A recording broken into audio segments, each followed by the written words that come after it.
Hi friends, എല്ലാവർക്കും നമസ്കാരം. Welcome to my channel. അപ്പോൾ ഇന്ന് നമ്മൾ ചെയ്യാൻ പോകുന്നത് വളരെ ടേസ്റ്റി ആയിട്ടുള്ള ഒരു മീൻ കറിയാണ്. അപ്പോൾ നമുക്ക് തക്കാളി ഒന്നും ചേർക്കാതെ തന്നെ നല്ല ചാറോട് കൂടിയ നല്ല ടേസ്റ്റി ആയിട്ടുള്ള ഒരു മീൻ കറി റെഡിയാക്കാം. അപ്പോൾ എങ്ങനെയാണ് ചെയ്യുന്നതെന്ന് കാണാം.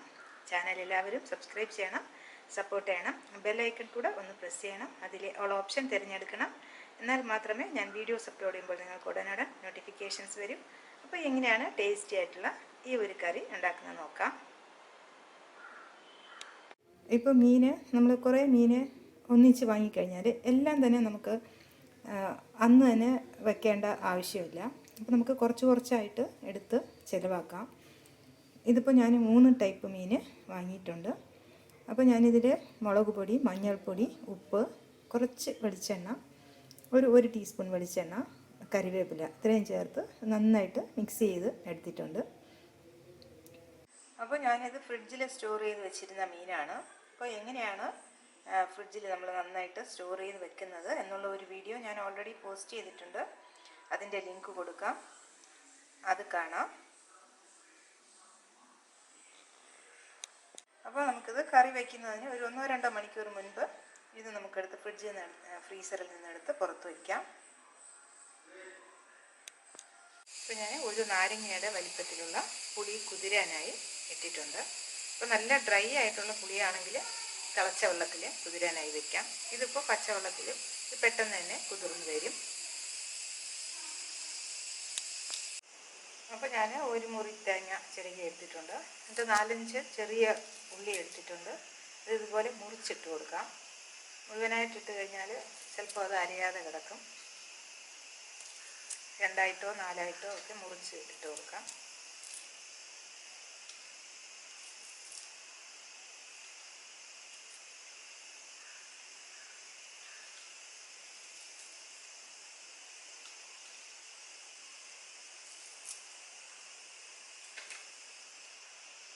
അപ്പോൾ ഇനി നമുക്കിതിൽ മുളക് പൊടി ചേർത്ത് കൊടുക്കാം. അപ്പോൾ മീനിൽ ഞാൻ കുറച്ച് ചേർത്തിട്ടുണ്ട്, ബാക്കി കുറച്ചുകൂടെ നമുക്ക് ചേർക്കാം. ഒരു 1/2 ടീസ്പൂൺ മഞ്ഞൾപ്പൊടി ചേർത്ത് കൊടുക്കാം. എരിവൊക്കെ കൂടുതൽ വേണമെന്നുള്ളവർക്ക് കൂടുതൽ ചേർത്ത് കൊടുക്കാം. അപ്പോൾ ഞാനിത് ഇതുപോലെ അരച്ചെടുത്തിട്ടുണ്ട്. ബാക്കി പകുതി തേങ്ങ കൂടെ ഉണ്ട്, അതുകൂടെ നമുക്കിതുപോലെ അരച്ചെടുക്കാം. അപ്പോൾ ഞാനത് അരച്ചെടുത്ത് ഒരു ചട്ടിയിലോട്ട് ഒഴിച്ച് കൊടുത്തു. ഇനി നമുക്ക് ഉപ്പ് ചേർത്ത് കൊടുക്കാം. ഞാൻ കുറച്ച് നേരത്തെ മീനിൽ ചേർത്തിട്ടുണ്ടായിരുന്നു, ബാക്കി കൂടെ ചേർത്ത് കൊടുക്കാം. ഇനി നമുക്ക് പുളി പിഴിഞ്ഞ് ഒഴിച്ച് കൊടുക്കാം.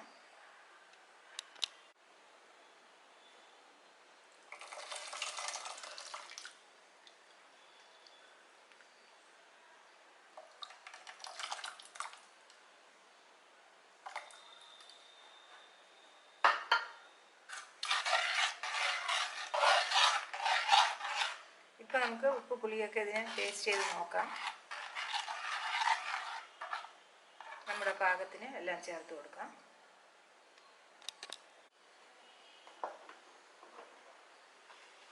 അപ്പോൾ നമ്മൾ ഫ്രീസറിൽ നിന്ന് പുറത്തെടുത്ത മീൻ അപ്പോൾ ഐസിൻ്റെ അതൊക്കെ മാറിയിട്ടുണ്ട്. നമുക്ക് ചേർത്ത് കൊടുക്കാം. അപ്പോൾ നമ്മൾ നെത്തോലിയാണ് എടുത്തിരിക്കുന്നത്. നെത്തോലി ഈ ഒരു കറിക്ക് നല്ല ടേസ്റ്റ് ഉള്ളതാണ്.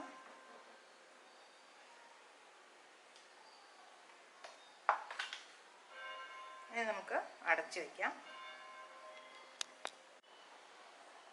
അപ്പോൾ മീൻ അടുപ്പത്ത് വെച്ച് തിളയ്ക്കാൻ തുടങ്ങിയിട്ടുണ്ട്. നമുക്കിത് അടച്ച് വയ്ക്കാം.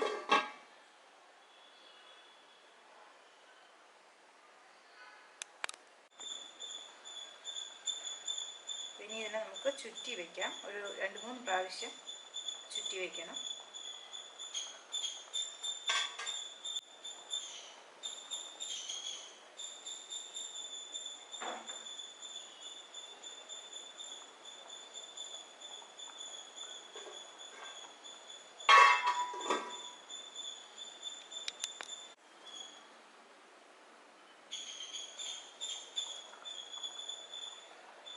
കുറച്ച് കറിവേപ്പില കൂടെ ചേർത്ത് കൊടുക്കും.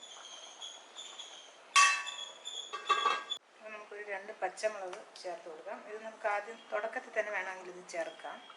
ഞാൻ അപ്പം മറന്നുപോയി. ഒരല്പം ഉപ്പിൻ്റെ കുറവുണ്ടായിരുന്നു, അത് ഞാൻ ചേർത്ത് കൊടുത്തു. ഇനി നമുക്ക് വെളിച്ചെണ്ണ ചേർത്ത് കൊടുക്കാം.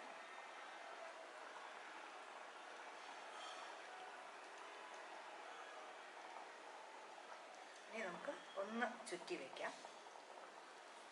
അപ്പോൾ നമ്മുടെ കറി റെഡിയായി. ഇപ്പം തിളയ്ക്കാൻ തുടങ്ങിയതിന് ശേഷം ഒരു 10 മിനിറ്റ് കൂടെ ആയിട്ടുണ്ട്. ടോട്ടൽ ഒരു 20 മിനിറ്റ് വരെ ആയി എല്ലാം കൂടെ. അപ്പോൾ ഇപ്പോൾ നമ്മുടെ നല്ല ടേസ്റ്റി ആയിട്ടുള്ള കറി റെഡി ആയിട്ടുണ്ട്. നമുക്ക് ടൊമാറ്റോ ഒന്നും ചേർക്കാതെ തന്നെ നല്ല ടേസ്റ്റി ആയിട്ട് ഉണ്ടാക്കാൻ പറ്റും.